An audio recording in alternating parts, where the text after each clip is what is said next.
Alright y'all, this is Travis with UR Welding. I figured I'd do a little walk around on the shop, I guess shop project you would call it.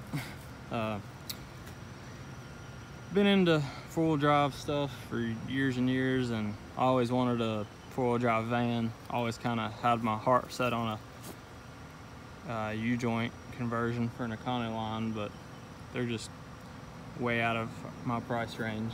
So started looking around for different options, probably I'd say about maybe probably like a year ago, and ended up with this thing. All stock when I got it, and went straight into doing the lift and transfer case.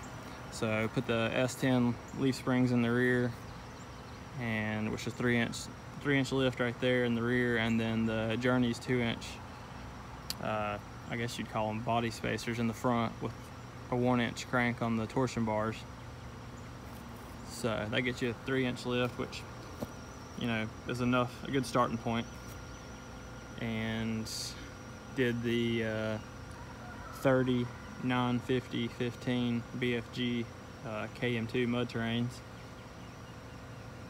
on I think a 15x7 wheel, just basic steel wheel. Wasn't sure if that's really what I wanted in the long run, so just went ahead and bought a cheap steel wheel to see what I thought about it. Then did the MP233 transfer case out of a S10, which gives you 2 high, 4 high, and 4 low, which in my opinion is a must if you're going to do anything more than just drive around in the snow with these things. The all-wheel drive system isn't really up to par. Put the Journey's shifter for the transfer case in there. That makes it a super easy swap. Just get the Journey shifter in a S10 transfer case and do that in your driveway in a day, no problem. Let's see what else. So had the super ugly plastic trim all the way around, had the gold front bumper, gold trim down the sides and rear and all that, which I just thought looked hideous. So started pulling all that off, and didn't take me long to realize I had really bad rocker panel rust. So decided to take something out of the, I guess, Cherokee handbook, all the years of messing with Cherokees, and decided to just go ahead and cut the rusty rocker panels out of there, and bought some 2x5 rectangle tubing, 1/8 wall, and just welded it back in. Ends up sticking out about 1 inch from the door, so it gives you a little protection there as far as keeping the doors off of trees, rocks, stuff like that. Did that. Then once I had that done, I pulled the gold plastic rear bumper off because it looked terrible. Pulled the factory hitch off. Just went ahead and built a steel bumper out of some square tubing, and came out looking pretty decent for a first kind of prototype there. Went ahead and put a 2-inch receiver in there. It uses all 8 of the factory grease hitch bolt location, so it should be just as strong as using a grease hitch as far as towing capacity. I've already towed probably 3,000 or 4,000 pounds with it, no problem. Did a little trim job on the quarter panel right there behind the rear tire. Probably took about 4 or 5 inches off the bottom of that. And it definitely gives you a little better clearance as far as keeping sheet metal off rocks and stuff like that. Looks better. Had the same rocker panel issue on this side, so I cut the rocker out and welded the tubing in there, and ended up with a huge hole right here in the quarter panel where it was all rusted out. And instead of welding just regular old sheet metal back in there as usual, I had to make more work for myself and decided to actually put a lockable storage box here.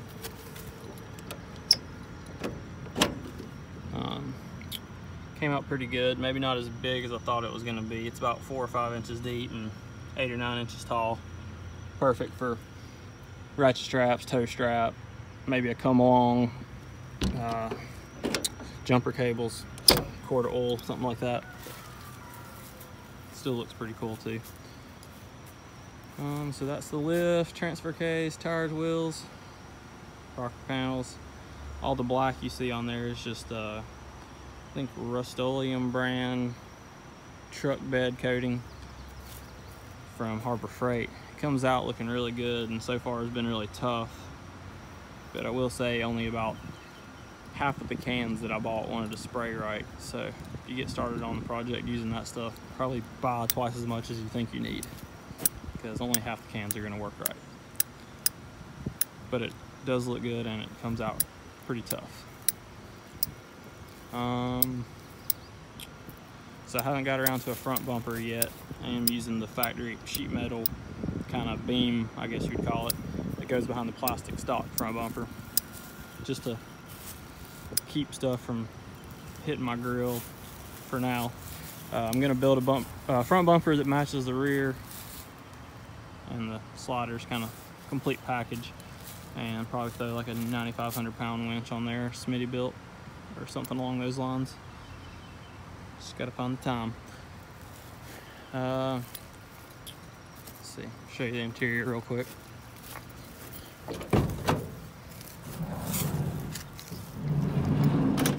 So the interior in this thing is bare bones right now. Ripped the nasty factory headliner out, ripped all the plastic walls out. Mostly did that to just gain as much space as possible. I took the rear heat out, got rid of it, and then if you have one of these, you know there's a big rear AC system in the back corner back there too. I pulled it out. Just around the area I live in North Carolina, you don't really need an extra auxiliary heat or air condition. It stays pretty nice most of the year. Let's see, definitely gonna put some panels back on the walls when I get around to it though. Got a little makeshift rear bench seat futon, just somewhere for a rear passenger to sit now, and a little place to sleep when we've been doing a few camping trips so far this year. Just got some like 4-inch foam on there, covered in twin sleeping bags, which actually work pretty good for a cover for them. Let's see, went with some 3/8 thick rubber mat for the floor. Got that from Tractor Supply. Cost right at $100 to do the whole floor in here. The rubber floor mat's a pretty huge priority for me because it makes it real easy to clean out after a weekend of being out in the woods and riding mountain bikes, hiking, doing whatever it is we're doing, being on the lake. You can see the Journey's transfer case shifter there. It's in a pretty good location. That works out nice. Just plain Jane front part of the interior in this thing. Haven't did anything really. Just left it all stock so far. Kind of see that square tubing in the rocker right there adds a nice step.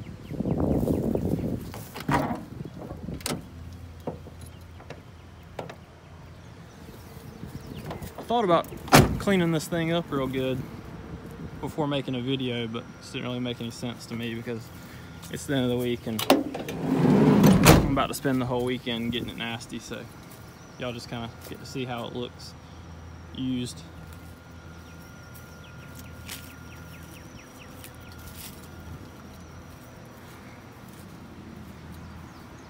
I hope this video helps kind of see what's possible with these vans. I was definitely on the fence about getting one because I couldn't really find any online that anybody had done much with as far as modifying it for real off-road use. But so far in the past 6 months of working on this thing, I'm really impressed with it.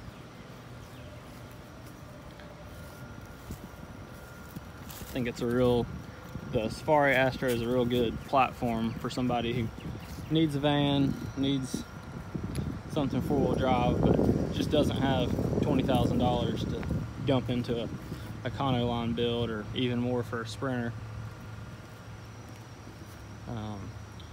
Got a lot of plans for this thing, so check back and stay tuned. If you want to see more pics of me using it and working on it. Check my Instagram out. It's URI Welding. And sounds good. Y'all take it easy.